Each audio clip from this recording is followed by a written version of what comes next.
आकांक्षा पेशे से fashion designer थी। जब उसे मुंबई जाने का मौका मिला एक बुटीक के लिए काम करने, तो दिल्ली छोड़ के मुंबई शिफ्ट होने का डिसीजन लेने में उसे ज़्यादा वक्त नहीं लगा। अंधेरी में 2 बेडरूम का फ्लैट भी उसे बहुत ही आराम से मिल गया। फ्लैट उसने सेमी फर्निश्ड ही लिया था, क्योंकि उसका अपना भी काफ़ी सामान था, जो पैकर्स ने उसके पहुंचने के 4 घंटे बाद ही पहुंचा दिया था। पूरा दिन तो सामान को अनपैक करने में ही चला गया, लेकिन उसके बावजूद भी काम कंप्लीट नहीं हुआ।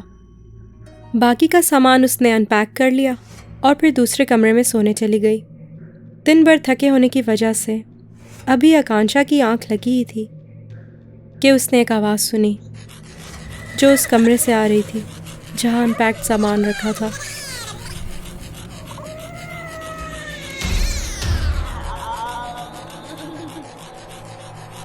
आकांक्षा जब दबे पांव कमरे में पहुंची तो उस वक्त भी उसे वही आवाज़ सुनाई दे रही थी। उसने कमरे की लाइट जैसे ही जलाई, उस आवाज़ का आना बंद हो गया।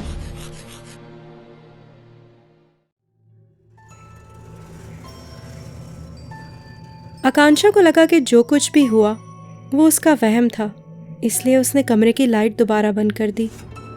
पर जैसे ही उसने लाइट ऑफ की, वो आवाज़ दोबारा से उसके कानों में गूंजने लगी। उस वक्त आकांक्षा को यकीन हो गया कि ये उसका वहम नहीं हो सकता। आकांक्षा ने कमरे की लाइट दोबारा जलाई और अपनी नज़र कमरे के चारों तरफ दौड़ाई। फिर अचानक न जाने उसको क्या सूझी कि उसने सामान के सारे बबल रैप्स निकाल के कमरे के बाहर रखे डस्टबिन में फेंक दिए।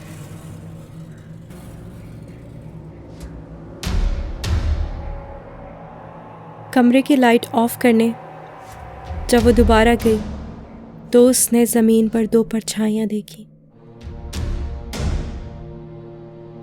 जिनमें से एक परछाई चलते हुए कमरे से बाहर चली गई।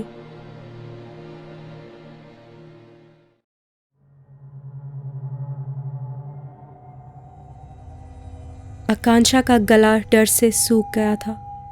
वो डर के मारे भागते हुए अपने कमरे में गई और तभी उसकी अम्मी का फ़ोन आया।